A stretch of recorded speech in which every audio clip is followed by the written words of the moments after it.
Hey, what's going on, everybody? It's Lightning for 554 here. It's been a while since I've just done a regular video slash tutorial. I'm going to be talking about today is just some standard things about orchestration that people may not understand nowadays. Like nowadays, people take for granted about samples. Samples. One of the things that people do not understand about samples is that yes, even though let's say that yes, let's say you see what I mean, like French horns, they can go that low. Doesn't mean that it's easy for them to go that low. They can go that high. Doesn't mean that they can go that high. You know what I mean? I've heard a lot of good French horn players reach that note, but you need to keep in mind if you have like, let's say, okay, look, I'm gonna load up a different library. Give me a second. Let's see here, a different library. I'm gonna load up East West library and just load up a key switch patch for the French horns. It's gonna take a bit of time, but you'll see that this this is a they're both different libraries, meaning that they both have like different sampled ranges. Right now, as you can see right here, the other one was able to go up to here, but this one's able to go down here. And then the other one was able to go up to here.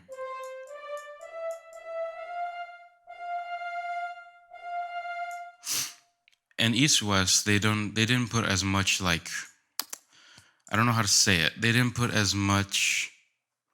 It's not that I'm not gonna say thought. They didn't put thought into it, but they did put passion and effort into the samples, but they didn't make it as like clean as these. Cause in the East West, samples, you can hear the French horns like struggling. Basically, you can hear it. You can hear them struggling to reach that note. But in here, in the if you want to know what this is, it's CSB, also known as Cinematic Studio Brass. In this library, they very well did a better job of getting rid of excess noise that is not needed. Now, just because I'm talking about this doesn't mean that I'm saying, oh, limit yourself more and more. No, that's not what I mean. Because as you can see, I actually use the range to my advantage because I know that French horn players are able to go this high. One of the things that you should do as a composer of any kind, if you're a paper composer, meaning that you sit at a piano and you just write stuff on paper, or if you're a notation software kind of composer, or if you're a sample library MIDI composer, kind of like I am, and like most people are nowadays, like most composers are nowadays. I recommend for all of you to just go out into the world and find either a good symphonic orchestra or watch good symphonic orchestras on YouTube. I think I'm going to, yeah, sure. I'll put a good symphony orchestra. I'll put a good symphonic orchestra in the description of this video. Now, just because I'm saying this kind of stuff doesn't mean that I'm not telling you to use range. I'm using the range to my advantage right here. Watch, listen, right here.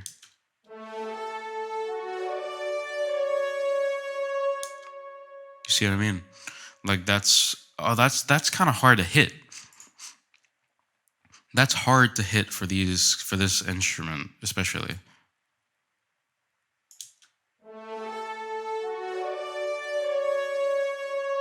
You see what I mean?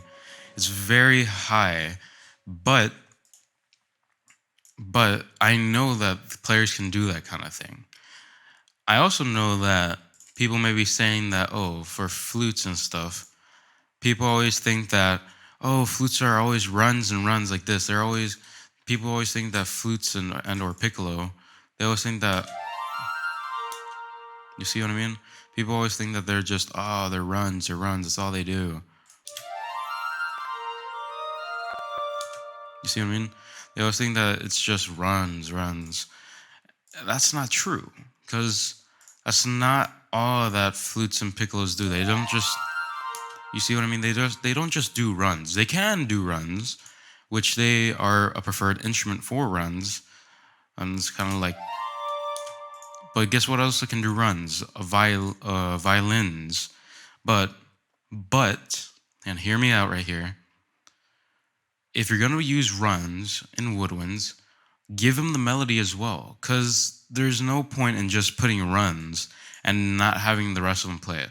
So if you're a composer that's like either starting out like me, or if you're a composer that is to the professional level, and you're getting to the point of where you're about to, like, you're going to use a real orchestra. Like, this is going to be like either your first time using a real orchestra, or it's going to be your first time or your last time. It doesn't matter. You need to keep in mind certain things.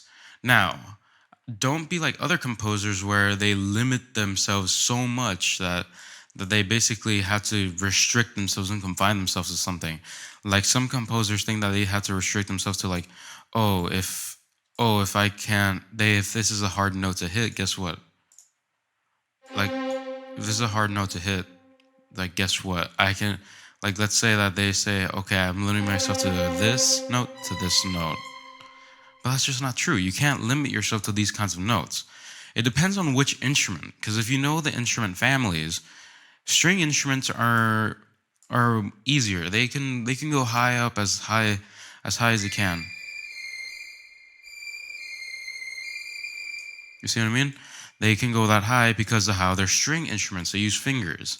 They don't use their lung capacity. They don't use air. They don't use valves or keys or anything like that. They just use their fingers and strings and a bow.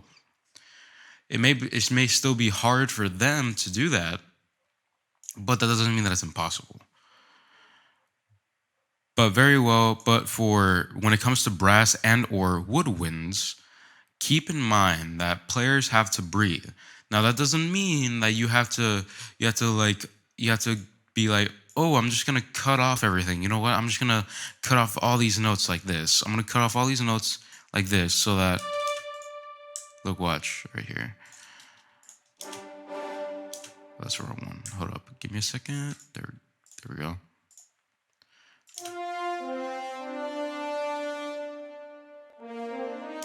You don't have to do that.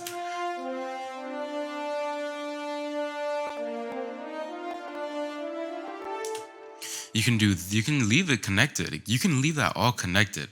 But make sure, because if you didn't know, players in real orchestras, they can probably handle this all the way through. I am a flute player that plays in an actual band, and I'm pretty sure that I could probably play through this all in one breath.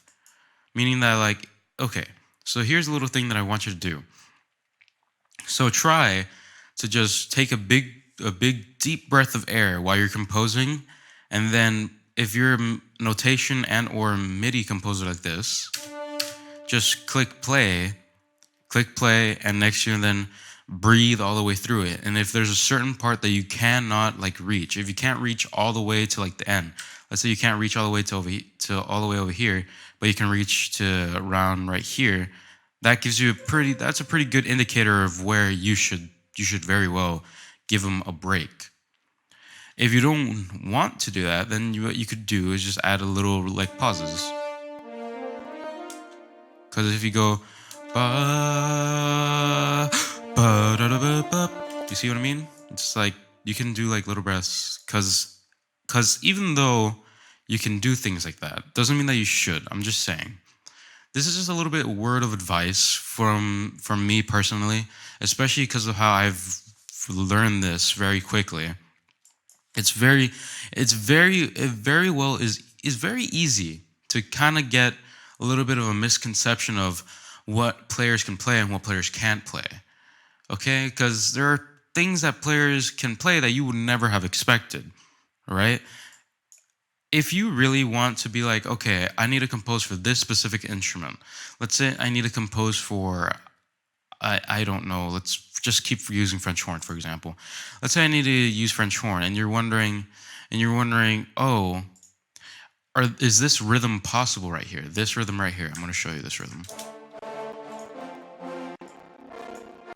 Okay, sorry, my computer's a little fuzzy today because of how this is a kind of a big project. Anyway, you see what I mean? Some people may be like, okay, is that able to be played though? Like, if that is that da da da da da da, you know what I mean? Da da da da da da, like like something like that. Honestly, just I recommend for you, number one, to watch a real symphony orchestra, like a full symphony. And then if you're still kind of worried about a certain instrument, I recommend as well to go watch like a concerto for that specific instrument, to see like a concerto that's hard and that's hard.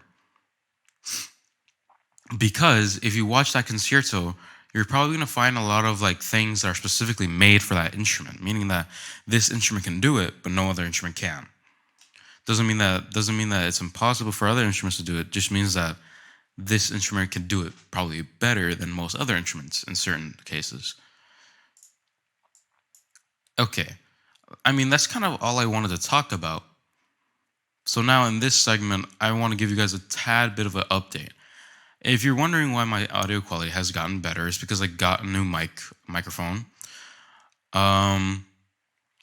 And I also have new music coming out. I also have new music coming out in August, this August of this summer. One of them has already been one of the songs. Is there two songs pieces? There's two pieces. One of them have already been approved, and the second one I'm still trying to get approved because they don't want to like something about the artwork is throwing the company a little bit off. Anyway, I hope you guys enjoyed the video.